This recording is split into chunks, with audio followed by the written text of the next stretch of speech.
¿Cómo están, jóvenes? Buenas tardes.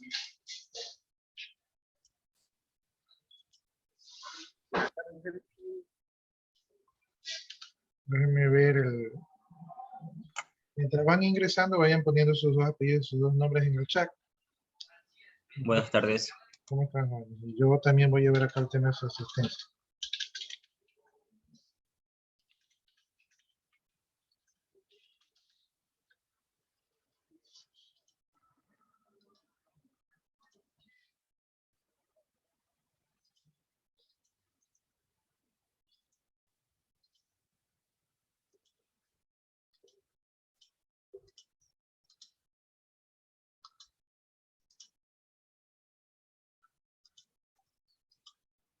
Ingeniero, tengo una pregunta y es sobre los PAIME que usted enseñó sobre el otro grado, sobre si existe en la microempresa que tienen. Bueno, PAIME y la microempresa. ¿Qué límite de personal es que tiene? ¿Perdón? No le escuché la pregunta. Es sobre los PAIME o PYME. Ajá. Ya, ¿existe algún límite o alguna paga nada, bueno, natural, así como una paga básica? No existe ningún límite y tampoco lo que yo les estaba diciendo en la clasificación, tampoco es que, es que es una ley, ¿no? Sino que es un estimado.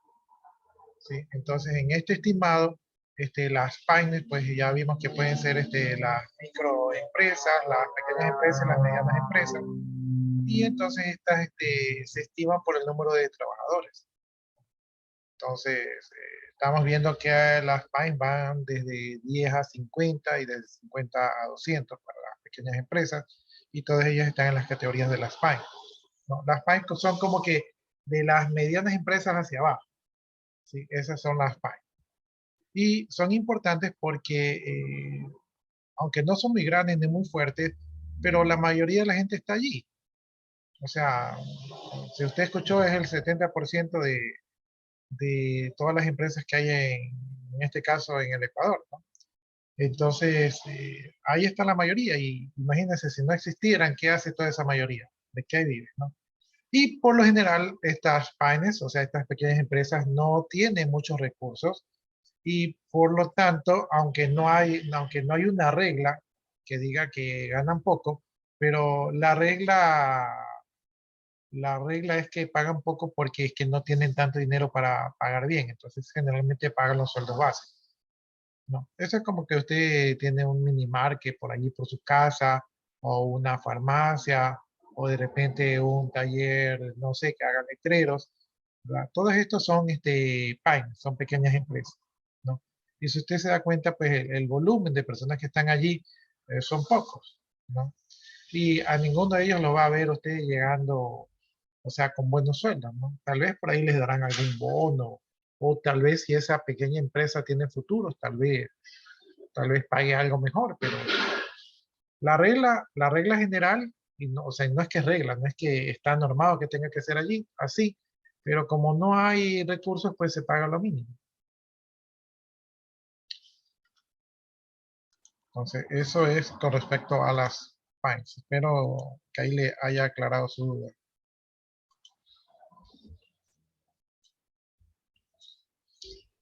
Eso ya depende de la empresa si quiere categorizar. Bueno, va a tener las mismas reglas que las grandes empresas. Las pequeñas empresas crecen hasta ser medianas empresas y su aspiración es de ser grandes empresas. Entonces, eh, no, no sé un ejemplo, como no sé mucho de las empresas, no sé qué empresa haya ido por ese camino, pero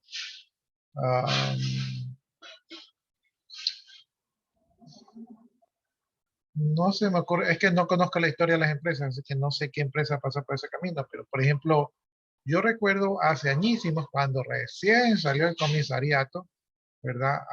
El supermercado El Rosado era el supermercado que era el monopolio del mercado, y de ahí salió el comisariato y salió como un comisariato Salió como un comisariato tal vez que ustedes pueden encontrar así en una ciudad no tan desarrollada. O sea, no salió tan elegante y con tanta cosa. De hecho, había muchos problemas de cucarachas, de roedores, ¿verdad? Productos mal presentados, dañados, abiertos, caducados, ¿verdad? Robos, etcétera, etcétera. Entonces, no salieron bien organizados. Entonces, ahí ellos yo pienso que eran una pequeña empresa, ¿no? O les voy a dar un ejemplo mejor. El ejemplo mejor es de Tía, ¿verdad? Tía, cuando yo recuerdo del Tía apenas tenía uno o dos locales, ¿no? Y yo no sé qué estrategia o quién los compró o quién los capitalizó, pero Tía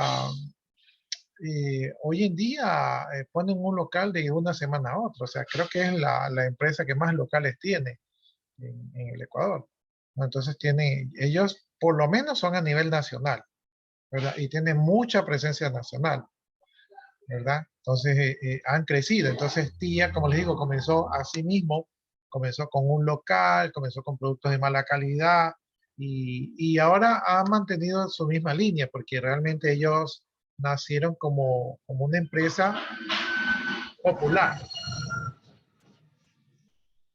Ofrecía, que ofrecía soluciones a bajo precio y por lo tanto la gente estaba viendo más lo que compraba más que la calidad de lo que compraba. Entonces surgió así, ha mantenido la línea y se ha expandido, ¿verdad? Pero ya no podemos decir que es una pequeña empresa o que es una mediana empresa, ya es una empresa grande, ¿verdad? Que como les digo, ha de tener más de 150 sucursales en todo el país y creo que se está expandiendo al Perú, lo último que alguna vez supe hace años, ¿no? Entonces, ya son empresas que han crecido. Entonces, las empresas comienzan así, chiquitas, ¿verdad? Pero van creciendo. Ahora, ¿cómo una empresa no se pierde en el tiempo? Eso es por su visión. Una empresa puede decir, bueno, yo soy pobre, pero tengo la visión de llegar muy lejos, ¿verdad? Entonces es la visión la que hace que una empresa no pierda el rumbo, o sea, que no se conforme de repente con que, ya tengo dos locales y ya me quedo allí. Entonces, eso es lo importante de las empresas. Vamos a ver, Castro Vivar Cabrera. Castro Vivar Cabrera. Freddy Plúa, Giuseppe, Andy, Dávila, Freddy Plúas, Giuseppe,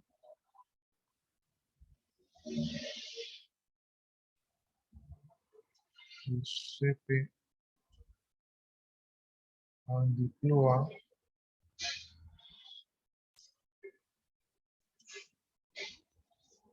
Santos Vera, Vera y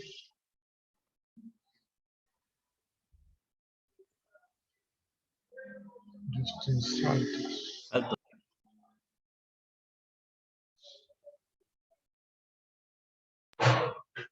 El 10. Chuso, oiga, ya estoy mal. Lo tenía ahí en la vista y no lo veía. Ya, y Vera ya lo marqué. No, creo que marqué a todos. No sé si hay alguno que se me pasó por alto. Faltaría Barzola, Dávila. Dávila me pareció verlo. Ya, faltaría solamente Barzola, Preciado Rosales y Valero. Ya, entonces ahí está la asistencia del día de hoy, jóvenes. Ya saben que esa asistencia se va a la CNCIC, pero ustedes no se olviden de poner sus dos apellidos y sus dos nombres en el chat. Profe, ¿y sobre los formularios de asistencia? ¿Ya no tenemos que colocarlo ahí? ¿O? Es que el formulario de asistencia fue reemplazado por la página web que les acabo de mostrar. Entonces ya no es necesario llenar el formulario porque ahora marcamos la asistencia directamente en el sistema, ¿sí? Pero, como ustedes saben, en determinado momento pudiera ser que falle el sistema, como a veces suele pasar. Entonces es mejor tener la alternativa de la asistencia de software, ¿no? Eventualmente yo creo que después me quedaré nomás con la asistencia de... Si voy a pensar este fin de semana para ver si ya me quedo nomás con la asistencia del formulario, que es más segura, para no hacer los que hagan la asistencia acá. ¿Sí? Entonces esa asistencia no va. Ahora, ¿qué es lo malo qué es lo malo de la asistencia del sistema, del JBA? O por decirlo así, no lo malo, sino lo que hay que considerar, es que ese sistema de asistencia fue implementado porque la CENESIC pide un reporte diario de la asistencia de ustedes. Entonces quiere decir que si ustedes faltan, la CENESIC se va a enterar que faltaron, ¿verdad? Entonces, aunque ustedes justifiquen, ¿verdad? Digamos para el docente, o sea, para mí, que ustedes justifiquen y que yo les pueda justificar, cosa que no suelo hacer, igual se quedan con la falta ya en la CENESIC y no sabemos si hay un proceso de justificación. Y si hay un proceso de justificación, igual la CENESIC se va a dar cuenta de que, oh, este joven faltó mucho y ¿cómo así aprobó si faltó todas las clases? ¿No? Por eso les digo yo que es importante que no se vayan a descuidar y que siempre traten de estar ahí en el formulario. Bueno, dicho esto, Hace que ahora la CNC ya va a tomar cartas sobre el asunto sobre asistencia y calificación.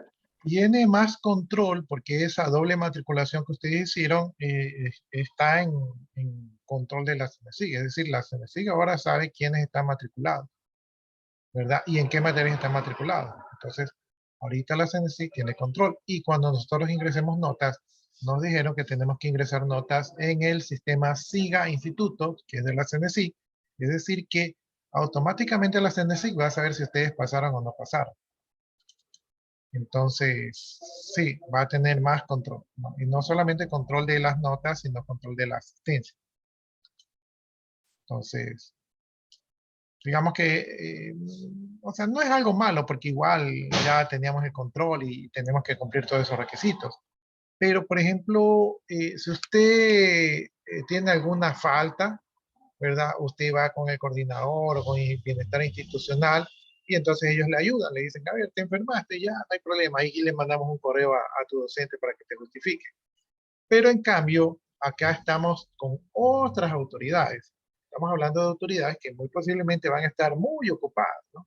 Entonces, si yo le digo, oiga, ¿sabe qué? Tengo acá 10 alumnos que se olvidaron de marcar la asistencia, entonces ellos sí ha de haber un proceso para ayudar, pero el tiempo de respuesta va a ser más lento. Creo yo que va a ser más lento o más difícil, o tal vez van a decir, ¿y por qué le vas a justificar si no vino? ¿No? Y dice, ah, que le dolía la barriga, pero ¿dónde está la radiografía? ¿Dónde está el examen químico para ver qué tenía la barriga? ¿Sí me explico? O sea, pueden ser un poquito más exigentes, ¿no?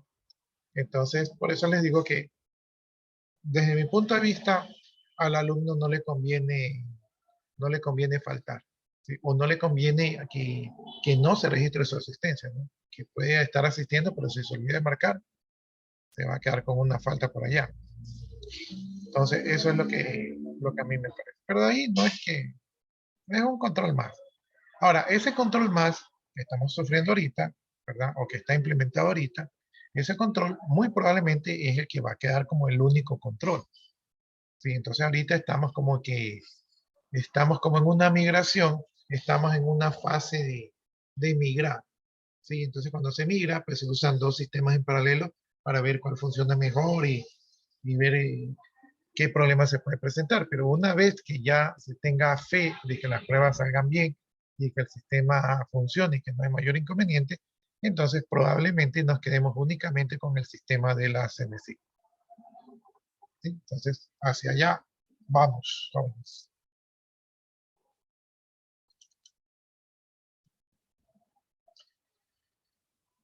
Ya hoy día es viernes. Es viernes, el cuerpo lo sabe. El mío me duele, no Ya sé. el cuerpo ya no lo sabe ya. Eso es que les digo, que el mío me duele, no sé si eso sea alguna señal. Ya, Ya es estamos. normal. Bueno, en mí es normal, en ustedes no es normal. Ya 24 de junio, jóvenes, viernes. Y ya déjenme ver dónde nos quedamos. Dice que nos quedamos en la página 4, recomendaciones y conclusión. Entonces, voy hacia allá.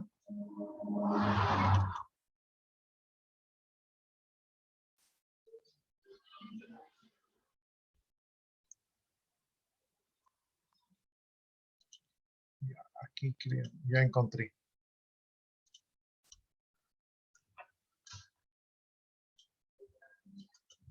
Ya, estábamos desarrollando el tema del marco legal, habíamos visto por qué era importante la legislación en un país y por qué es importante que ésta avance, se actualice, se desarrolle y esté al día, ¿no? Entonces aquí estamos viendo pues que nos recomiendan que en la legislación ecuatoriana debe existir, y de hecho existe la protección a la privacidad y a la intimidad. Ya saben, eso está penado, andar viendo el celular ajeno o andar duplicando los WhatsApp o hackeando las cuentas de Facebook, etcétera, etcétera. Eh, Creo que hablamos del tema este de la empresa, ¿no? Entonces yo lo que les decía es que para cortar por lo sano en la empresa solo hagan cosas de la empresa, ¿no? Y si usted va a necesitar utilizar sus correos personales, utilice su propio correo y utilice en su tiempo de descanso para no tener problemas con la empresa, porque la empresa tiene la potestad, ¿verdad?, de revisar lo que está consumiendo, lo que está pagando. Entonces, si usted está en la empresa y está con un contrato, muy probablemente las cosas que haga allí, la empresa tenga el permiso para auditar.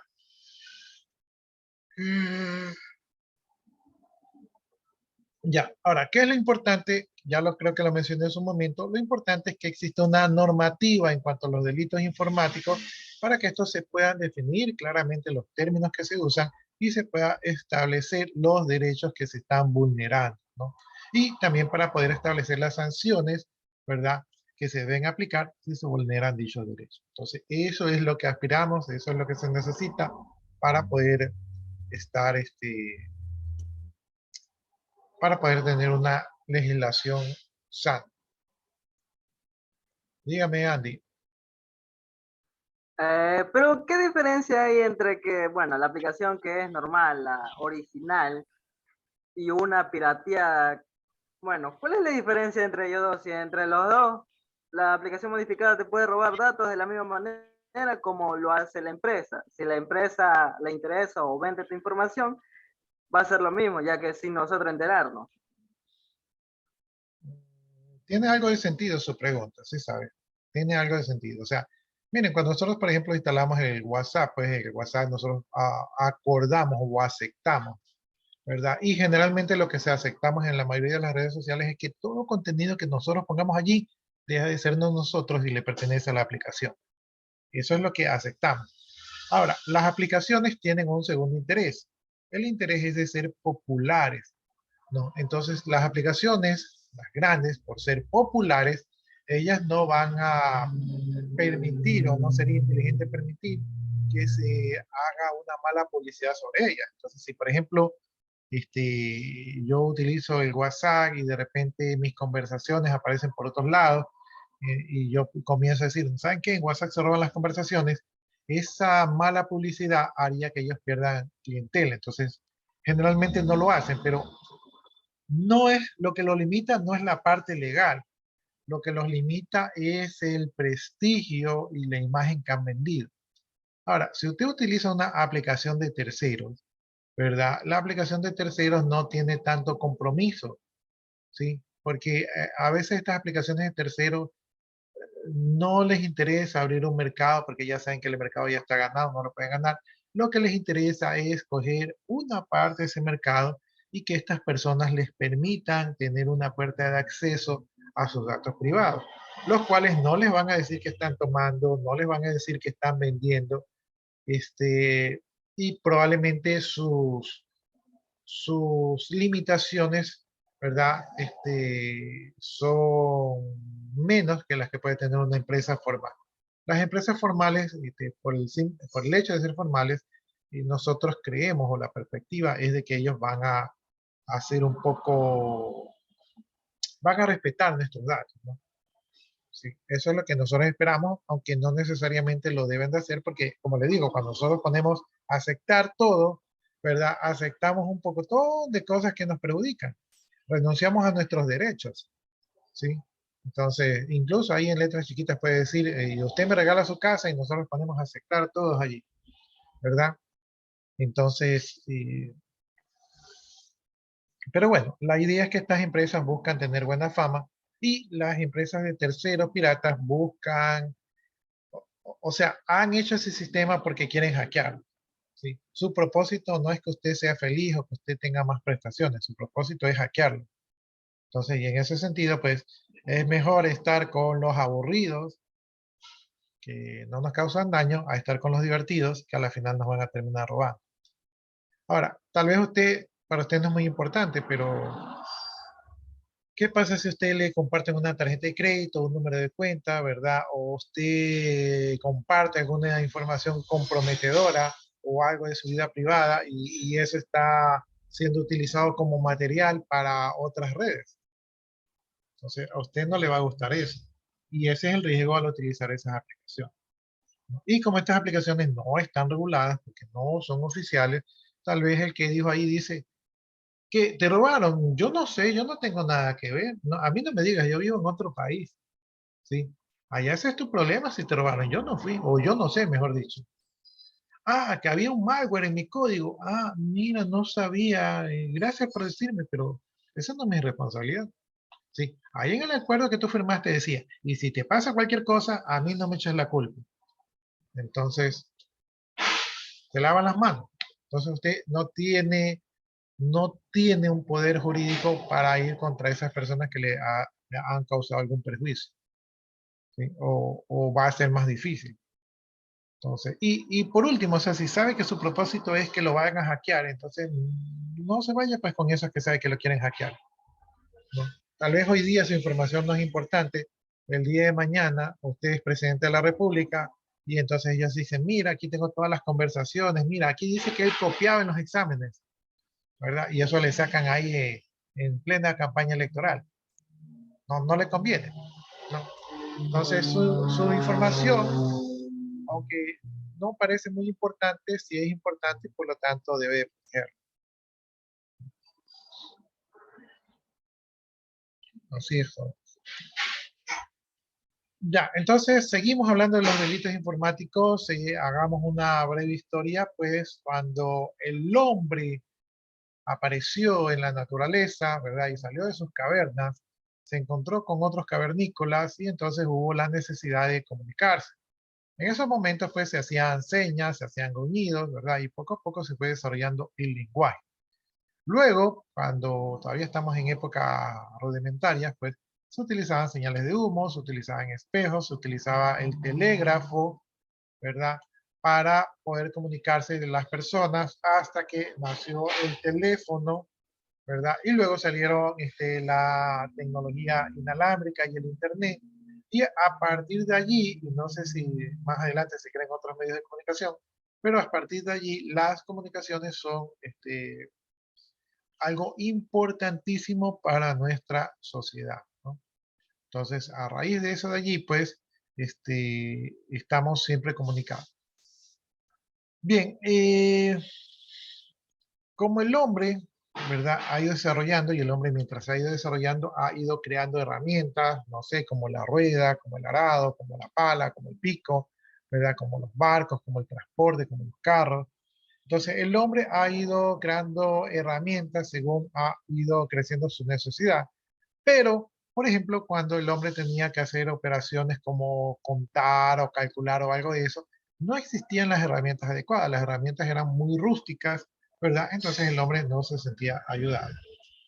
Pero cuando comenzaron a salir las primeras máquinas que permitían ayudar al procesamiento del hombre, entonces con esas máquinas nació la ciencia de la informática y la ciencia de la informática es una ciencia que está encargada de desarrollar, de estudiar máquinas y métodos que ayudan al hombre a realizar trabajos que generalmente en la informática estos trabajos son de tipo repetitivos o son de cálculos y gestión. Es decir, que el hombre generalmente cuando hace cálculos comete errores, se cansa, ¿verdad? Si yo tengo que estar haciendo 1000 veces la misma cosa, me canso y cometemos errores, entonces la informática, ¿verdad? Salió a auxiliar al hombre Y con el desarrollo de la informática salieron las computadoras como herramienta para ayudar al hombre a sacarse encima todos estos trabajos aburridos, ¿verdad? Donde la computadora los puede realizar 1000 veces más rápido, ¿verdad? Y sin equivocación, que eso es lo que garantiza la computadora, o sea, no cometer errores.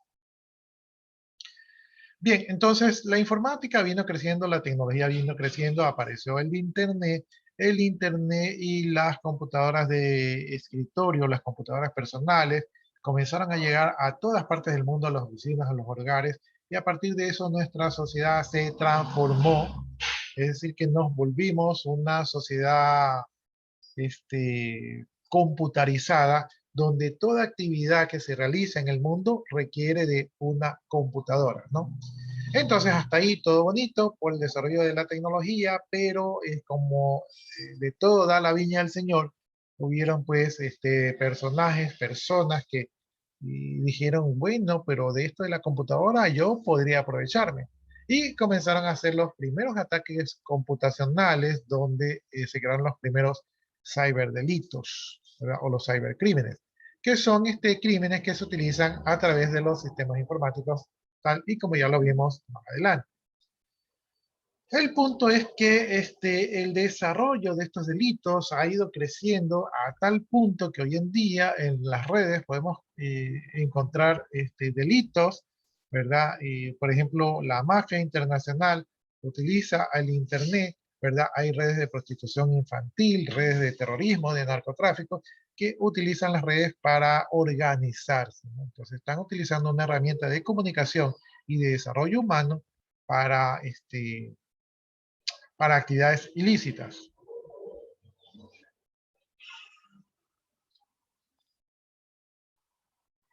Ya, entonces, por ejemplo, ya está la penalización del narcoterrorismo, ya existe. Antes solamente existían los narcóticos y eran sancionados, y por otro lado estaban los terroristas que también eran sancionados, pero cuando los narcotraficantes comenzaron a hacer actos de terror, entonces hubo la necesidad de crear una un nuevo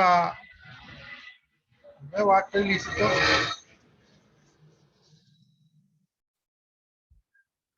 un nuevo auto ilícito que es el narcoterrorismo, ¿no? Entonces el narcoterrorismo ya está en la mayoría de las legislaciones tipificado, ¿verdad? Como un delito autónomo, es decir, un delito que es diferente del narcotráfico y que es diferente del terrorismo, ¿no? De hecho, el narcoterrorismo tiene sanciones más fuertes que solamente las narcóticos y de los terrorismos.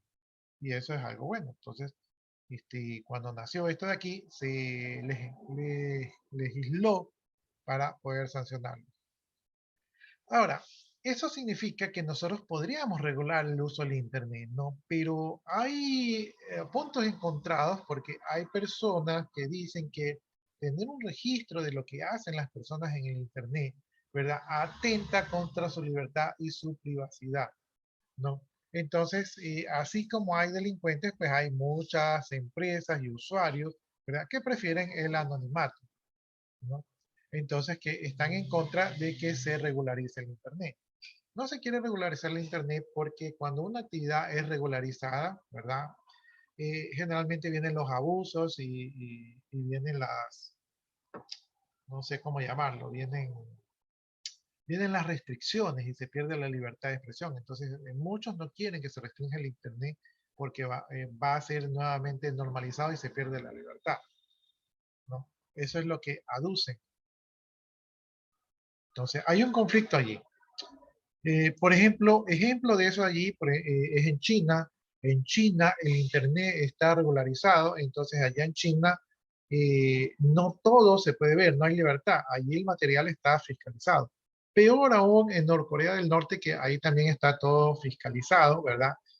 Solamente se circula lo que el gobierno quiere que se circule. Creo que algo aplicaron en Cuba. Aquí también me parece que en su momento aplicaron restricciones sobre lo que puede circular en las redes sociales. Entonces, se va coartando la libertad de expresión. Ahora, hay cosas que no deberían circular por las redes, ¿verdad? Pero el punto es de que si se expresamente se prohíbe, estas prohibiciones en algún momento pueden ir más allá de lo que se tenía previsto y muchas veces esos más allá o más acá van a depender del beneficio de quien imponga las leyes, ¿no? Entonces, a veces las leyes, las regulaciones en este tipo de actividades, en este caso el Internet, podría ser en beneficio de personajes políticos que quieren el anarquía. ¿Sí? Entonces, por eso hay esas corrientes de que unos dicen que sí y otros dicen que no. Yo personalmente pienso que sí debería estar todo registrado y regularizado para que de esa manera no se cometan los delitos informáticos, ¿no? Y no estaría muy de acuerdo con que se filtre o se prohíbe el contenido. Pienso yo que en el momento que todo el mundo está registrado, ya los contenidos dejan de circular. O tal vez se creen otras redes. Bueno, es que el mundo no está tan... Licenciado, Dígame.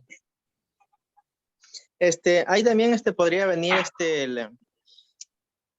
la dark web, el sitio oscuro del internet, a donde Sí, siempre se filtran todos los movimientos ilícitos y todo lo que tiene que ver con esto de los que rompen la ley y todo esto.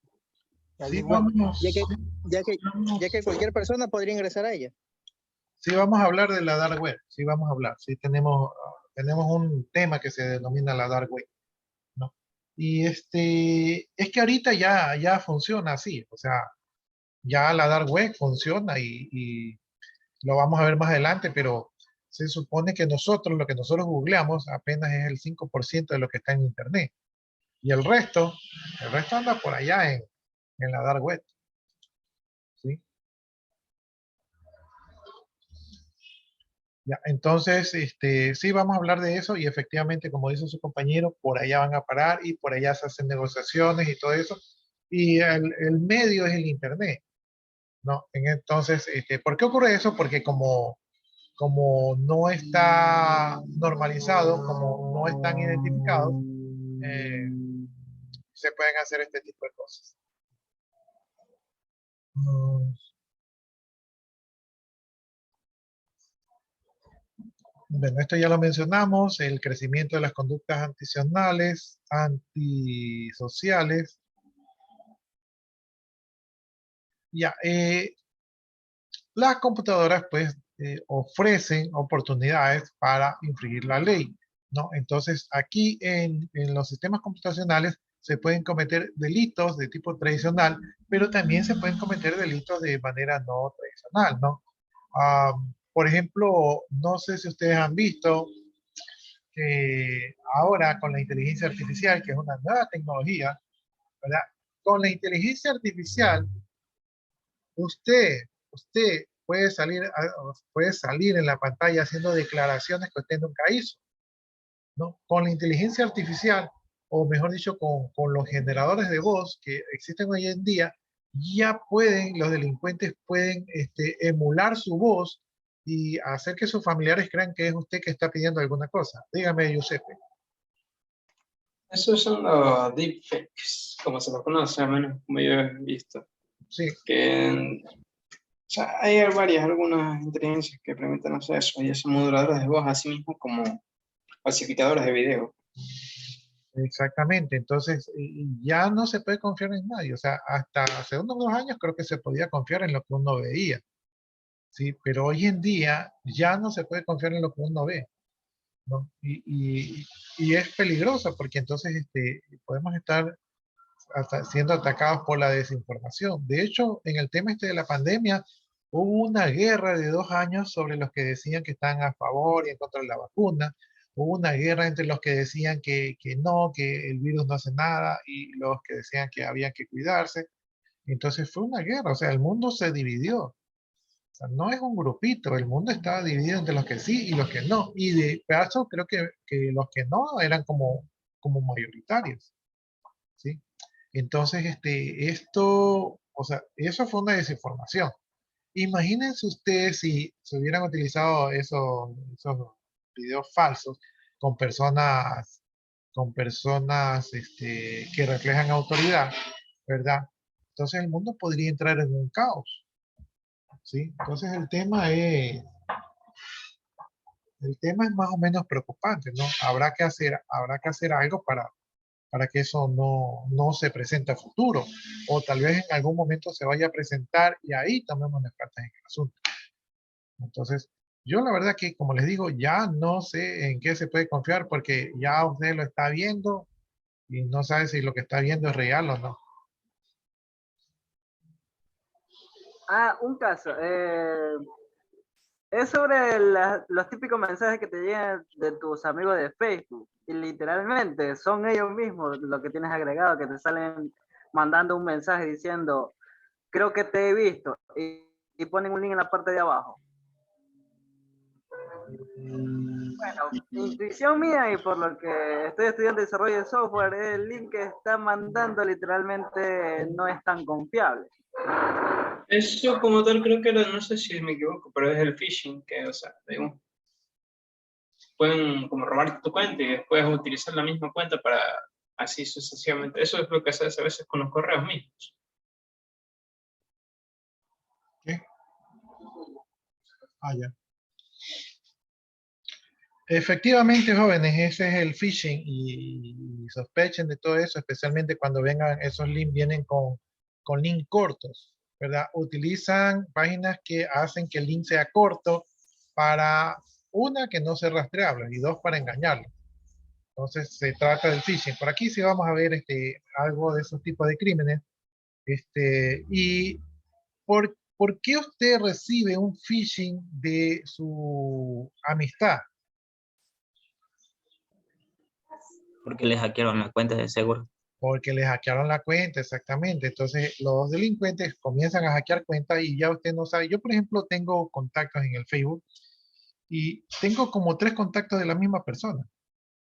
Entonces, ya no sé cuál es el oficial, ya no sé si escribirle, no escribirle, porque ya les digo, y tengo solicitudes de amistad de la misma persona, ¿no? Entonces, se me hace raro, ¿no? Incluso a veces, por ejemplo, bueno, no, ustedes ya no son mucho de Facebook, pero a veces uno en Facebook recibe solicitudes de amistades de personas que uno dice, ¿y quién será esta persona? O sea, personas que se ven bien, ¿verdad? Para tratar de convencerlo a usted de que los acepten, ¿no? Y también hay las personas Son filtros. también hay las personas que no se ven bien para que usted diga, ah, es un fulano como yo, ¿verdad? O sea, como ya no muerden el engaño de que la modelo quiere ser su amigo, ¿verdad? Entonces ahí le mandan, como quien dice, la vecina. Entonces la vecina ya usted dice, ah, ya sí, la vecina sí puede ser. O sea, hacen un análisis psicológico para esto de aquí, ¿no? No es tan, es algo preocupante realmente, ¿no? Y por eso, pues, a ustedes ven esas verificaciones de seguridad y ese tipo de cosas que en algo ayudan, ¿no? En algo ayudan, pero la verdad que hoy día estamos, y especialmente en la pandemia, estuvimos abarrotados de puro phishing, de puro robo de identidad, de puro perjuicio, de puro fraude, ¿verdad? Entonces, es de lo último. Miren, yo ahora poco, este día lunes, recibí un correo de PayPal, porque yo tengo una cuenta de PayPal que saqué hace tiempo para comprar algo. Y todas las semanas, ¿verdad? Y es por eso que sospecho, porque todas las semanas recibo correos de PayPal, donde me dicen que me han cambiado la clave, que hice un pago, que tengo un depósito, que tengo eso. Entonces, este último correo que recibí estaba bastante real, ¿sí? Decían que me habían cambiado la clave y que habían registrado otro número. Entonces dije, uy, me hackearon, dije yo. Pero como viene la duda, ¿verdad? Y el dominio era de PayPal. Pero como viene la duda, o sea, dije, está bastante real, entonces me puse a investigar y, y descubrí que sí había referencias de correo falso sobre ese tipo de ataque, porque nunca me habían dicho que me habían cambiado la clave. Entonces, encontré un correo donde decía que le envía a PayPal, ¿verdad? Ese correo para que ellos verifiquen. Envié el correo y efectivamente PayPal me volvió el correo y me dijeron que era un fraude, ¿sí? Que ese sitio era fraudulento y que si había hecho algún tipo de transacción con ellos, pues que cambie la clave y ponga la verificación de 2 pasos, etcétera, etcétera. Pero como yo no lo hice, no tuve que hacer eso porque no caí. pero fue un correo bastante real, ¿no? Me dio A mí curiosidad. también, licenciado, eso me pasó a mí, pero aún así igualmente con la verificación de 2 pasos y todavía con la verificación de celular, igualmente siguen llegando los correos así Ya les voy a decir. Me robaron así mi y sí, Facebook. hay veces también que sí se cambian las claves, sí llegan a cambiar las claves, porque a mí me pasó eso. Ya les voy a decir por qué. Bueno, yo hice eso, me dio curiosidad de ver de dónde venía el ataque. Entonces me puse ahí a hacer una pequeña investigación y entonces llegué a Alemania. Entonces el correo original salió de Alemania. Entonces digo, ¿y qué hace un alemán para tomarse el trabajo de hacer un correo tan real y en español? O sea, un alemán me ataca en español, ¿no? Ahora, ¿por qué le digo yo esto? Porque yo sí he recibido un sinnúmero de correos. ¿Pero por qué he recibido un sinnúmero de correos? Porque, por lo menos yo que tengo un correo viejo, ¿verdad? Las antiguas cuentas que yo tenía en mi correo, ¿verdad? En otras páginas, qué sé yo, imagínense ustedes, Hi-Fi, ya. Esas sitios web, al momento que perdieron popularidad, también invirtieron menos en seguridad y fueron hackeados. Cuando fueron hackeados, se roban así todas las cuentas, se roban las cuentas de los correos y entonces ellos comienzan a río revuelto, o sea, crean una base de datos. Entonces, el correo que yo recibo, ¿verdad? Es un correo que probablemente han de recibir unas 5.000, 10.000 personas en todo el mundo, ¿sí? Y ellos lo que están haciendo es que le llaman phishing porque ellos mandan el correo a todo el mundo, lo envían y alguno de esos va a caer, ¿sí? No todos van a caer, pero alguno va a caer, ¿no? Entonces, por eso le llaman phishing, pescar. Entonces, están pescando a ver quién cae, ¿no? Entonces, yo ya estoy un poco acostumbrado porque como alguna cuenta mía de alguna red social o servicio que yo utilicé en el pasado fue hackeada, entonces estoy en alguna base de datos que tratan de buscar vulnerabilidades, ¿no? Por eso es que el tema de la privacidad de la información es importante, porque al hacer información pública la gente puede tener nombres, cédulas, y se pueden cometer ataques y perjuicios con esos datos de allí, ¿no? En este caso, miren que por estar expuesto a mi correo, ¿verdad? Yo recibo muchos ataques de este tipo, y como les digo, es porque estos están en una base de datos. Entonces ellos venden las bases de datos, dicen, tú eres un hacker, mira, te vendo esta base de datos para que allí consigas víctimas, ¿sí? Y por eso estamos en constante ataque. Ya les digo, yo sí he bloqueado bastantes sitios donde me han mandado ataques. Generalmente los sitios vienen de lugares de la otra parte del mundo. Solo en eso me siento internacional, porque de ahí nada no me llega de las otras partes del mundo. Entonces llegan ataques de cualquier parte del mundo y llegan bastante. Entonces yo sí tengo bloqueos, ¿no? De hecho, en algún momento tal vez piense en cambiar la cuenta porque como llegan demasiados ataques, en algún momento podría existir alguna vulnerabilidad, ¿sí? Entonces, no es muy seguro, ¿no? Eso de ahí. Bueno, entonces, Ah, a ver, no, dime. profe, es como las compañías bueno, las compañías móviles, bueno, para vender líneas móviles o plan, que compran, bueno, no sé si se puede decir esto público, pero creo que, bueno, lo que me dijeron ahí sobre las capacitaciones es tipo de, una compañía, claro, compra la base de datos de la compañía de Movistar y así sucesivamente. Y la base de datos que me presentaron esa vez literalmente contenía información básica, tipo cédula, no cédula, sino número celular, qué plan había adquirido, también sus 2 nombres y 2 apellidos. Ahí también creo que marcaba la IP, bueno, la IP de la ubicación para poder rastrear si había cobertura o no. Le pregunto yo, ¿cómo pudieron obtener una empresa información de la otra empresa? Por el registro de datos, bueno, tipo, yo soy bueno, tengo un celular y ese celular, Yo iba a decir espionaje corporativo. por eso, tengo que comprar. Espionaje, está bien, espionaje corporativo, es un delito informático también. Pero,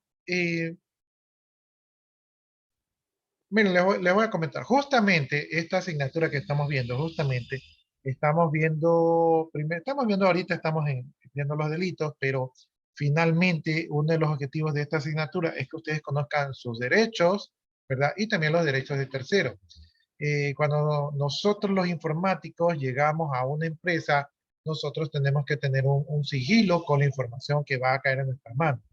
Siempre yo he dicho que a los agentes de sistema no nos pagan por hacer sistema, sino que nos pagan por proteger la información. Entonces, de nada sirve que yo haga un sistema bonito, pero si la información se me fuga de mis manos, ¿no? Entonces, hay que proteger la información de las empresas. Por eso ustedes tienen que tener valores y cuando salgan de aquí, ustedes van a tener una responsabilidad profesional donde ustedes van a proteger la empresa que ustedes caen, donde que ustedes lleguen. Por ejemplo, eh, a mí también me han llamado, a mí me llaman de la otra empresa telefónica, me dicen cuánto tiempo llevo con el plan, me dicen qué plan tengo, me dicen cuánto pago, ¿verdad? Me dicen el tiempo que he estado con el otro plan y me ofrecen un plan, ¿verdad? Y yo les digo que no porque en ese momento no estoy interesado, pero cuando me llama la otra empresa, yo le pregunto a la empresa donde yo tengo mi línea, yo les digo que cómo así la competencia me llama y sabe todos mis datos de mí. ¿Sí? Entonces, este tema de la información, si se dan cuenta que el tema de la privacidad es delicado, porque si la otra empresa tiene mis datos de mí, ¿quién más tiene mis datos? ¿Sí? Mis datos ya están por ahí regados. Ahora, les comento otra anécdota. Como yo he trabajado en el área de sistemas, ¿verdad? Más de una ocasión, creo, ¿sí? Unas 2 o 3 ocasiones, alguna vez me han abordado y me han dicho que si yo estoy vendiendo información de la empresa. Entonces, obviamente, yo he respondido que no. Incluso en algún momento he tenido que reportar a mi jefe, ¿verdad? Para que estén al tanto. Pero así hay personas que tratan de obtener la información. La información es importante. Ahora, no todos van a tener ese sentido de profesionalidad, ¿sí? Y lealtad con respecto a la empresa. Si usted no tiene lealtad con la empresa, no hay problema, pero sí tiene que tener una responsabilidad profesional. Entonces, por responsabilidad profesional, usted no puede divulgar información que comprometa a la empresa donde usted trabaja o ha trabajado. Yo, por ejemplo, sí doy información de procedimientos que hacen las empresas que no los afectan en nada porque otras empresas lo hacen. O cuento anécdotas de empresas que ya hoy en día esas anécdotas no tienen impacto en la empresa, ¿verdad? Pero sí es delicado este tema de la información, sí tratan de comprar, sí tratan de hacer este espionaje, ¿verdad? Entonces, son temas de los que hay que cuidarse hoy en día y de los cuales ustedes que son la nueva promoción de desarrolladores que van a salir, ustedes tienen que tener en cuenta.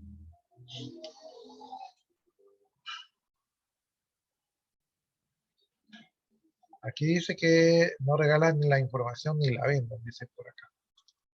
Ya, entonces, jóvenes, es importante pues el sigilo de la información, ¿verdad?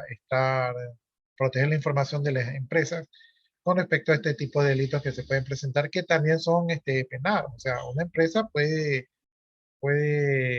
levantar cargos en el caso de que exista esta fuga de información.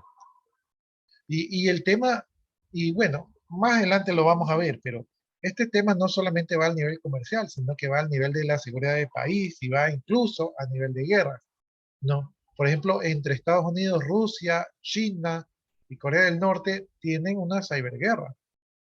¿Sí? Ahí hay una ciberguerra entre esos países, que nosotros no vemos porque no se hace público ni nada de eso, pero todos los días están tratando de hackearse, ¿no? Entonces eso es algo que tenemos que tener conciencia, es una de nuestras realidades hoy en día. Las guerras de hoy en día no van a ser tanto físicas, ¿verdad? Sino que van a ser tecnológicas, ya vimos un ejemplo de eso.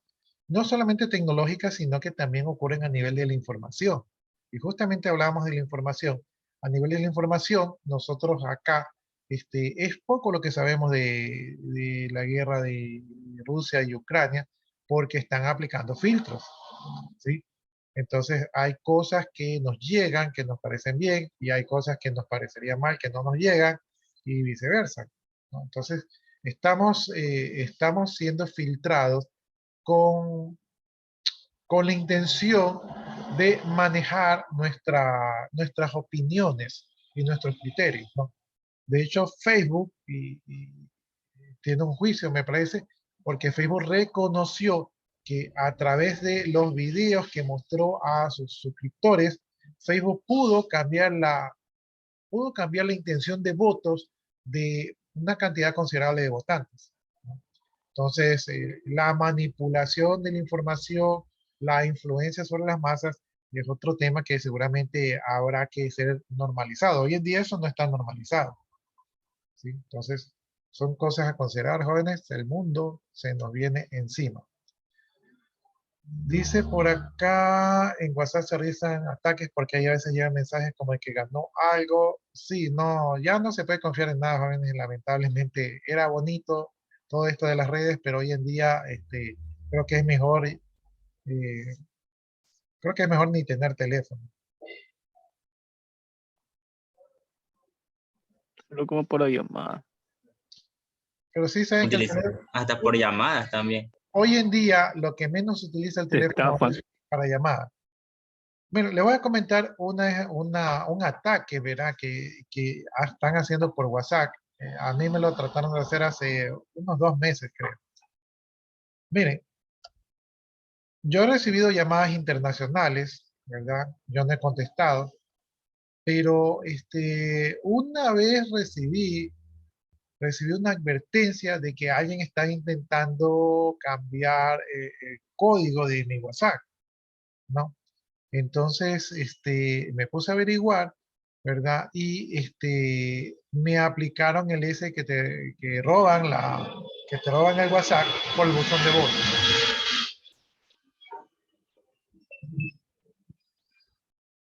Entonces, cuando yo ya me informé, yo ya cambié la clave del buzón de voz, ¿verdad? También puse la verificación de 2 pasos en el WhatsApp, pero sí habían intentado hackearme el WhatsApp con el buzón de voz. Tal vez como mi buzón de voz es más antiguo, entonces tenía otra clave que tal vez no pudieron ingresar, pero es fácil, o sea, ustedes ni se enteran y ya lo hackean. Y ustedes no pueden hacer nada para recuperar su WhatsApp.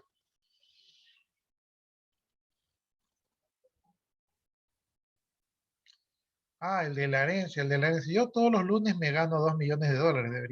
Ya debería estar en la lista de Forbes de los. Uy, ya es Ah, millonario, pues, ingeniero. claro, todas las semanas, de 2, 34, 54, me he ganado lotería.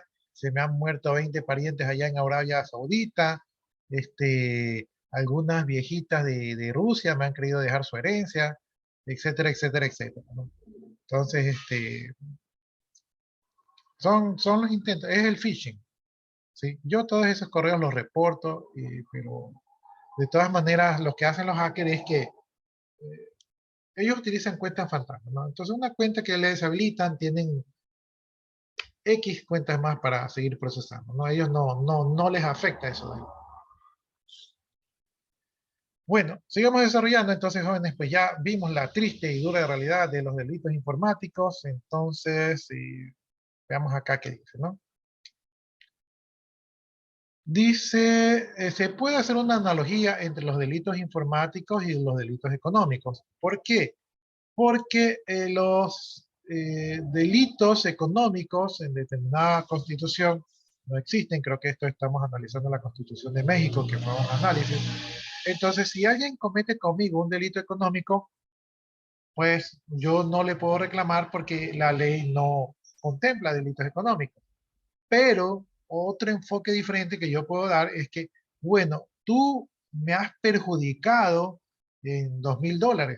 Entonces yo puedo aplicar los derechos patrimoniales, ¿no? Los derechos patrimoniales, es decir, que yo reclamo que me han perjudicado en mi patrimonio y yo a través de eso puedo hacer un juicio, ¿verdad?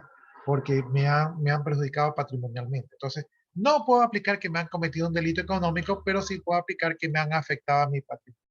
Entonces, lo que se busca es hacer una analogía entre los delitos y para que estos delitos puedan ser juzgados, ¿no? Entonces, en los delitos informáticos y los delitos económicos, ¿verdad? se podría decir que un delito informático que no esté tipificado me ha perjudicado económicamente. ¿Sí? Entonces, si un delito me ha perjudicado económicamente, yo podría abrir un juicio, ¿verdad? Por el daño económico que me hicieron y podría decir que los factores criminógenos, es decir, las acciones para cometer el crimen, se utilizaron utilizando la informática, ¿no? De esa manera, podría yo cubrirme con respecto a delitos que no pueden ser sancionados. ¿Sí? Porque tal vez no está el delito informático como tal, pero si hay un perjuicio, yo puedo cogerlo por el lado del perjuicio. No sé si esa parte les quedó un poco clara. Ya, pero ya dice acá, delitos informáticos son todas aquellas conductas ilícitas susceptibles de ser sancionadas por el derecho penal que hacen uso indebido de cualquier medio informático, ¿no? Entonces aquí se utiliza la computadora como un medio para cometer el delito. La mayoría de los países, cuando recién salió esto de los delitos informáticos y no estaban preparados, porque casi nadie estuvo preparado para esto de aquí, trataron de hacer encajar al delito informático en delitos tradicionales como robo, hurto, fraude, falsificaciones, perjuicios, estafas y sabotaje. De hecho, aquí en Ecuador también hicimos lo mismo.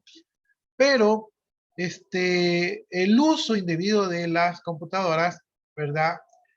No está regularizado, ¿no? Entonces simplemente se trató de canalizar el delito, pero el uso de las computadoras no se reguló.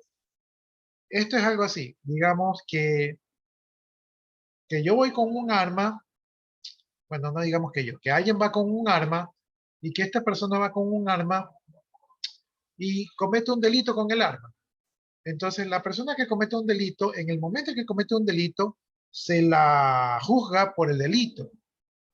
Sí, pero si una persona va con un arma y no hace nada, eso no es delito. Entonces, eso es lo que estamos ¿Y si viendo tenía un ahorita. permiso para portar el arma? Déjeme terminar la idea. Verá, o sea, si una persona, estamos hablando de cómo está la Constitución en este párrafo. Si una persona va con un arma, ¿verdad? Y no comete el delito, entonces la persona no hay nada que hacer. O sea, se dice, ah, bueno, tiene el arma, pero mientras no me dispare no hay delito. ¿Sí? Es lo mismo con las computadoras. Una persona está con la computadora, pero mientras no use la computadora para cometer un delito, entonces no hay delito. Lo que está diciendo aquí es que se debe regular el uso de las computadoras y decir que las computadoras solamente se pueden utilizar para procesos y no para cometer delitos. Es lo que está hablando aquí. En este párrafo está hablando de eso allí. Tengo a Clever Rosales. Déjenme ver si Clever... sí, sí es de este grupo, Clever. Ya, entonces... Entonces, con la legislación tal como está, tenemos que esperar a que ocurra el delito, ¿verdad? Y eso no es lo más eficiente, sino que lo más eficiente sería tratar de evitar que el delito se vaya a generar, ¿no? Es como que estamos dando, como que estamos diciendo, bueno, cuando tú quieras comete el delito y ahí te juzgamos, ¿no? Y sin embargo lo dejamos prepararse para el delito. Entonces, esa es la parte que no está normalizada. Entonces, la idea sería que la persona no pueda prepararse para el delito. Eh, bueno, con respecto a lo que son los delitos informáticos, ¿verdad? No hay una puesta de acuerdo global, es decir, no todo el mundo sabe, no todo el mundo ha definido lo que es un delito informático, ¿no? Entonces, en algunos lados, pues lo han definido como crímenes de computadora, ¿verdad? Por ejemplo, en esta definición de aquí, de Carlos Zarzana, dice que cualquier comportamiento criminógeno en el cual la computadora está involucrada como material o como objeto de la acción criminógena o como mero símbolo, es considerado un crimen de computadora. ¿Sí? Entonces, aquí hay una definición donde se utiliza la computadora para cometer un crimen. Por acá, Cayeri dice que aquel que se da con la ayuda de la informática o técnicas anexas es considerado un delito informático. Entonces, acá tenemos a la computadora y por acá tenemos técnicas anexas. Las técnicas anexas vienen a ser como algoritmos, ¿verdad? Y los algoritmos no son considerados, o sea, no entran en la categoría de computadora. Entonces, aquí estamos hablando de procedimientos. Por ejemplo, qué sé yo, el procedimiento para dar de baja un protocolo de seguridad, ¿verdad? Puede ser una técnica, ¿sí? No necesariamente tengo la computadora, sino que utilizo una técnica, entonces esto también es un delito informático. Por acá, Fernández Calvo dice que la realización de una acción reuniendo características que delimitan el concepto de delito que se ha llevado a cabo utilizando un elemento informático o telemático contra los derechos y libertades de los ciudadanos definidos en la Constitución española es considerado un delito informático, ¿no? Entonces, por acá tenemos la computadora, por acá tenemos las técnicas y por acá tenemos lo telemático. ¿Qué es lo telemático? Lo telemático tiene que ver con las telecomunicaciones. Entonces, las telecomunicaciones también son consideradas como delitos informáticos o pueden ser utilizadas como medio o como herramientas para cometer un delito informático. De hecho, la mayoría de los delitos informáticos son cometidos fuera del país y utilizan la telemática para a través de ese medio cometer dichos delitos. Ya, entonces por acá Los Lima dice que en un sentido amplio cualquier conducta criminógena o criminal que en su realización hace uso de la tecnología electrónica, ya sea como método, medio o fin, y que en un sentido estricto del delito informático es cualquier acto ilícito penal en que las computadoras y sus técnicas y funciones desempeñan un papel, ya sea como método, como medio o como fin, ¿no? Entonces este ya es un concepto un poco más elaborado de lo que es delito informático. Telles Valdés dice que las conductas típicas antijurídicas y culpables en las que se tienen las computadoras como un instrumento o fin, y por segundas, las actitudes ilícitas en las que se tienen a las computadoras como un instrumento o un fin, se considera un delito informático, ¿no? Entonces, hemos visto algunos conceptos en el mundo sobre lo que son delitos informáticos. Unos son más simples, otros contemplan otras áreas, pero en fin, todos tienen la misma idea de utilizar computadoras o técnicas relacionadas con la computadora para cometer algún tipo de delito informático.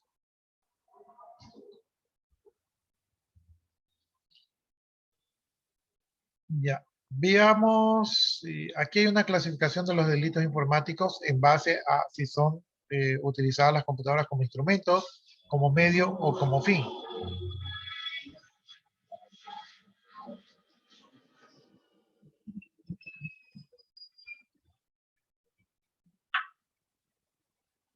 Ya, entonces, aquí en esta clasificación que da Tello Valdés, dice como instrumentos se tienen las conductas criminógenas que se valen de las computadoras como método, medio o símbolo en la comisión de un ilícito. Entonces, como instrumento, como medio, se utilizan las computadoras.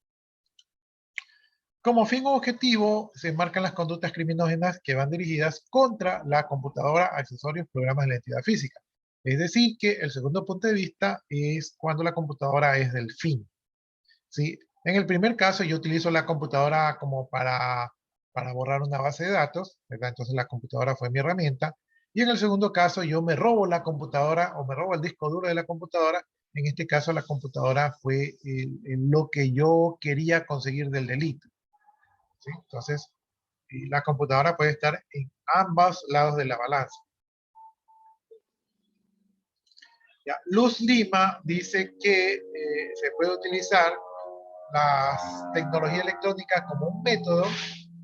Entonces se utiliza la tecnología para cometer ilícitos, o sea, se utilizan los métodos, se utiliza la tecnología como un medio, es decir, que a través de las computadoras se comete el delito, que ya lo vimos anteriormente, y que se utiliza la tecnología electrónica como un fin, ¿no? Donde lo que yo voy a obtener es la computadora o el programa o el software de lo que voy a robar, ¿no? Entonces, son diferentes puntos de vista donde dependiendo del punto de vista, las computadoras participan, ¿verdad? En algunas maneras como herramientas y en otras herramientas como fin. Y los métodos también participan. Bien, ahora vamos a tener en claro, vamos a definir lo que es el sujeto activo. El sujeto activo, desde el punto de vista jurídico, es la persona que realiza un delito, ¿no? Este sujeto activo, en el mundo de los delitos informáticos, no tienen un denominador común. Si nosotros, por ejemplo, salimos a la calle y vemos a alguien así con la camiseta, con la camisa abierta, con la gorrita, ¿verdad? Con la caminada así sabrosona, ¿verdad? Y que de repente lleva su mochilita atrás, incluso que anda en sandalias, porque aquí los ladrones hasta en sandalias roban, o sea, son cómodos. Entonces usted dice, ups, me van a robar, ¿verdad? Y usted lo identifica y usted se cruza al otro lado de la calle para que no lo robe, o se meta a su casa, o corre, o qué sé yo. Entonces tenemos un estigma de cómo son los delincuentes. Pero con respecto a los delitos informáticos no podemos hacer lo mismo. Con los delitos informáticos, las personas que realizan estos delitos informáticos son personas que puede ser desde un joven de 12, de 14 años, ¿verdad? Hasta una persona tal vez mayor que parece muy decente, ¿sí? Entonces, no podemos tener, como quien dice, una característica de cómo son estos delincuentes, pero lo que sí podemos decir es que los delincuentes de delitos informáticos, o sea, el sujeto activo, puede tener actividades o debe tener actividades de manejo de sistemas informáticos, es decir, que son expertos en manejar sistemas informáticos, generalmente trabajan en esa área, ¿verdad? O sea, es su pan nuestro de cada día. Generalmente están en lugares estratégicos, es decir, que pasa información o manejan información que es de carácter sensible y son hábiles en el uso de los sistemas informáticos, ¿verdad? A veces los delincuentes informáticos no necesariamente están en actividades que les facilite el delito, ¿no? Por ejemplo, uno de los principales delitos informáticos que se suele presentar son con las cajeras, ¿verdad? Las cajeras que están en los puntos de venta son una de las principales que cometen delitos informáticos. Pero no necesariamente están en un área de informática. ¿Ya? En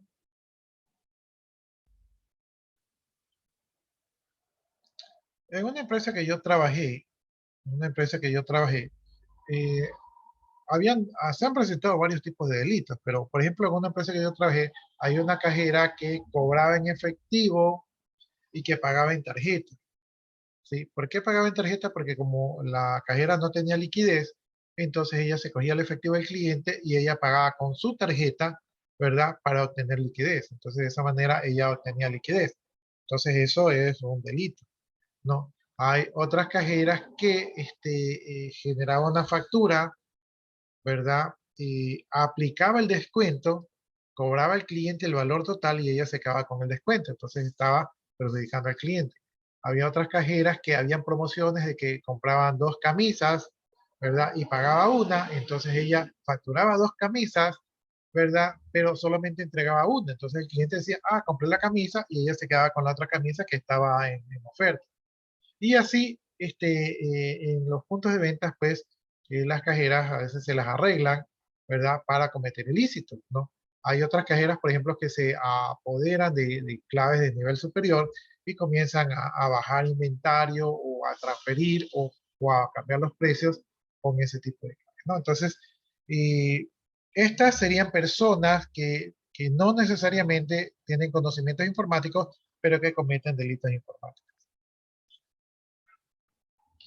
Bien, los autores de los delitos informáticos suelen ser diversos, es decir, que no son comunes, o sea, las personas no suelen ser comunes, y la naturaleza de los delitos también, o sea, difieren mucho, ¿no? De una persona u otra. Ya, aquí hay una diferencia entre la persona que entra a un sistema informático, pero que no tiene intenciones delictivas, ¿verdad? Por ejemplo, hay una diferencia entre una persona de afuera que ingresa a un sistema informático, pero que no comete un delito, y también podemos tener personas de adentro, ¿verdad? Que cometen delitos, ¿no? En este caso hablan como el desvío de fondos. Entonces, las intenciones que tienen las personas pueden ser diversas. Algunas tienen la ambición de perjudicar y otras simplemente son como retos que se hacen entre sí, ¿no? Ambas son malas conductas, pero de repente sí es importante ver qué motivación tenía el delincuente.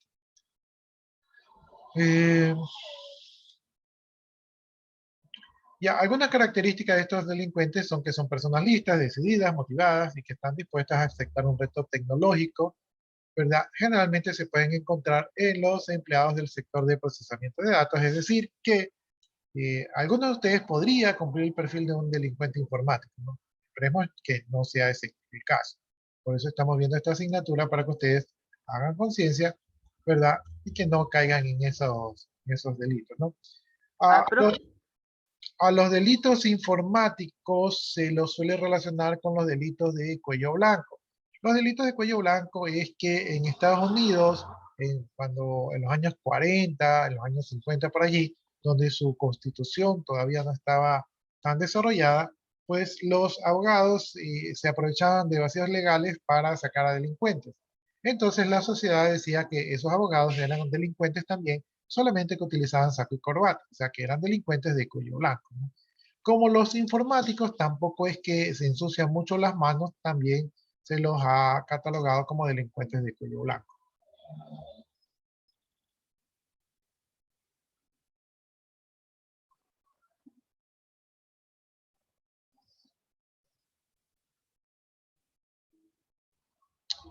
Dígame, Andy. entonces también se considera hacker las personas que tienen un USB modificado para sustraer información de la computadora. Sí. Así que si es usted, no lo haga.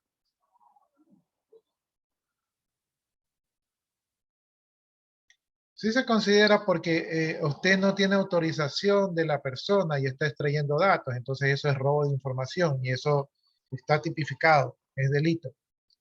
Creo que son 3 a 5 años.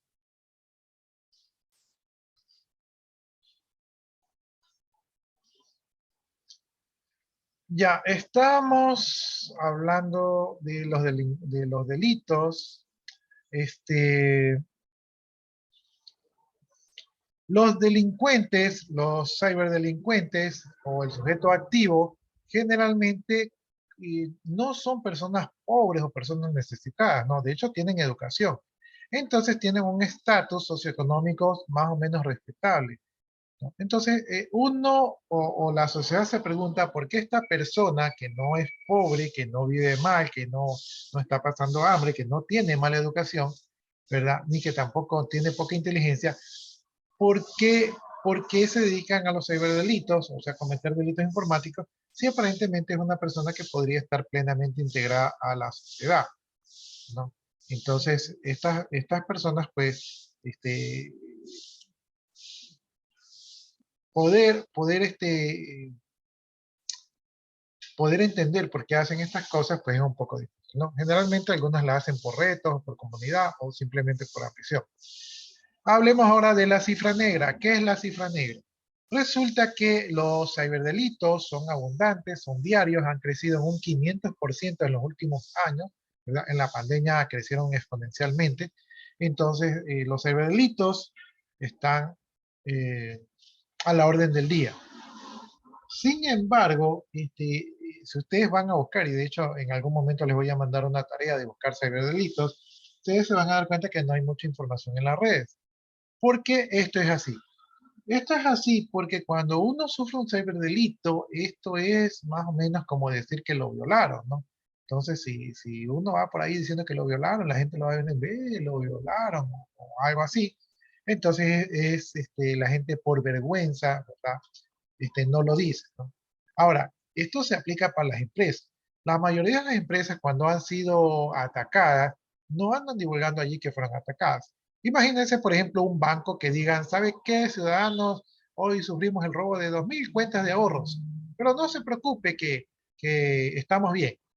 Si esa noticia saliera al público, ¿verdad? El público diría, yo ya no confío en ese banco, le robaron 2.000 cuentas, el día de mañana le pueden robar todas las cuentas, así que mejor saco mi plata de allí, ¿no? O, por ejemplo, una entidad del Estado o una telefónica que le roben información, no va a ser bien visto, ¿no? Entonces, la mayoría de estas empresas guardan silencio con respecto a los ataques que han recibido o la información suele ser muy hermética, ¿no? Entonces, lo que nosotros conocemos de la realidad es muy poco lo oficial a lo que realmente ha ocurrido, ¿no? Eso por un lado. Por otro lado, la mayoría que ha recibido ataques, pues sabe que no va a ser fácil descubrirlo y que tal vez no lo vayan a sancionar. Así que no tienen razón para darlo a conocer porque no creen que van a sacar algo acá, ¿no? Este,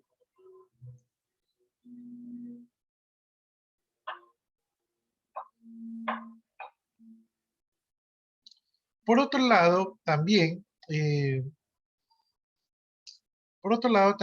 los daños económicos que pueden tener las empresas al saberse esa información pueden ser graves, ¿no? O sea, una empresa, imagínense, ¿no? Por ejemplo, yo digo una empresa reconocida, eh, digamos que sea el SRI. Ya, el SRI es una empresa del Estado, pero es una empresa reconocida, y entonces nos enteramos el día de mañana que el SRI fue hackeado. Entonces, ¿qué nosotros pensamos de las personas encargadas de la seguridad de esa institución?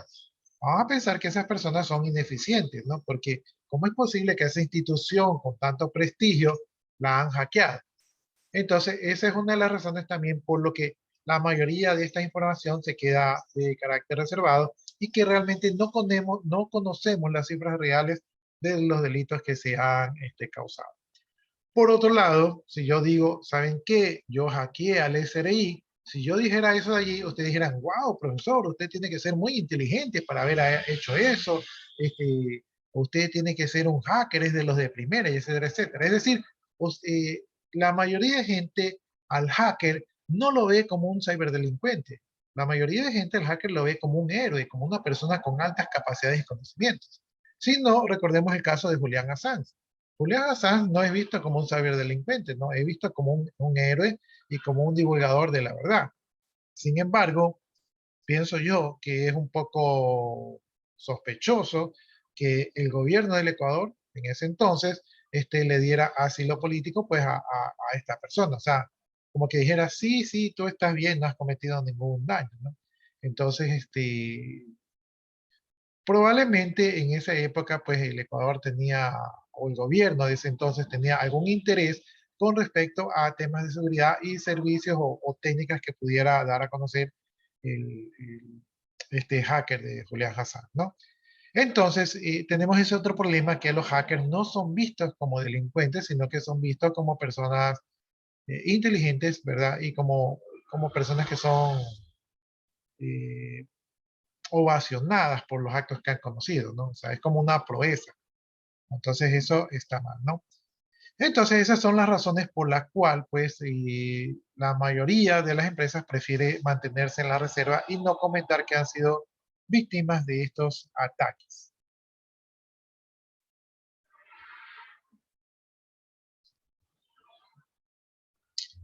Ya, entonces para terminar, jóvenes, de una vez, aquí les voy a poner el deber, ¿verdad? Dice que tienen que, en los grupos creo que ustedes son de 4 personas, ¿verdad? Van a hacer una exposición donde van a exponer ataques cibernéticos que hayan sufrido alguna empresa ecuatoriana. Si es reciente, mejor. Lo que tienen que ver es cuál es el entorno económico que se dedicaba a esa empresa ecuatoriana, como para saber qué sector económico fue atacado, ¿verdad? La participación del mercado sería bueno conocerlos para saber si la empresa es importante o no en el mercado. Si no tienen la información, no importa. El tipo de ataque, de repente le pusieron, le robaron las señales, hackearon el teléfono, le enviaron un correo de phishing, ¿verdad? Es bueno conocer el tipo de ataques para ver cómo se aprovecharon los ciberdelincuentes de la empresa, ¿verdad? ¿Cómo se detectó el delito? La mayoría de los delitos se descubren es por coincidencias, es decir, uno está siendo atacado y ni siquiera no lo sabe. Entonces esto también se lo tienen. ¿Y qué defensa? O sea, ¿qué medidas tomaron las empresas una vez que descubrieron el delito? ¿No? Compraron un antivirus, ¿verdad? Hicieron algo de eso. Entonces esa es la tarea. Ahí se las copio en el chat. Ya tienen tarea. Preguntas, dudas, inquietudes, jóvenes. Y bueno, en el deber que mandó, Y una pregunta. ¿cómo arreglaron bueno, sobre el hackeo? Si no le entendí porque habló su compañero, repita, Andy. Pongamos si no está el método, ¿cómo arreglaron el hackeo o no quieren dar información de cómo fue sustraída la información? Ya, si no lo tienen, no importa. O sea, ahí ustedes avancen. Yo sé que va a ser difícil que lo tengan. Entonces, si no lo tienen, no importa, ¿no? Pero traten de encontrar un caso que sí lo tenga y también de que no se repite el caso, que no me van a hablar los mismos grupos del mismo caso. Entonces, no es obligatorio, sino que es una sugerencia para que su exposición tenga estructura. La exposición ha de ser de no más allá de 3, 4 minutos. La persona que exponga tiene participación de actuación en clase. Los demás tienen, como tarea, tienen nota como tarea. ¿Qué más les iba a decir? Creo que nada más. Alguien más había levantado la mano. Ya. El tema es global para todos los grupos, ¿verdad? O uno por grupo. O sea, cada grupo escoge un caso, o sea, no cogen el mismo caso. Son 2 grupos, entonces son 2 casos. Traten de que no sea el mismo caso porque va a ser aburrido ver el mismo caso. Ya, la exposición no es muy larga y es como estar conversando así como hemos estado conversando. También los que han participado hoy día en clase van a ir rapidito la participación en clase para que ya la tengan. Creo que nada más, jóvenes. Entonces, eso sería todo por hoy. Yo voy a copiar las asistencias y si ustedes gustan ya pueden desconectarse. La exposición sería para el siguiente viernes, ¿sí? Si no la tienen el siguiente viernes, puedo esperar, pero de preferencia sería para el siguiente viernes.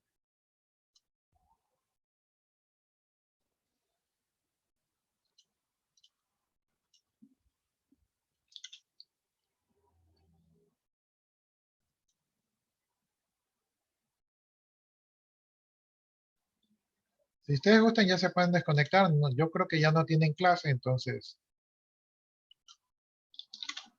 Tenga buena tarde, profe. Listo, igualmente, jóvenes.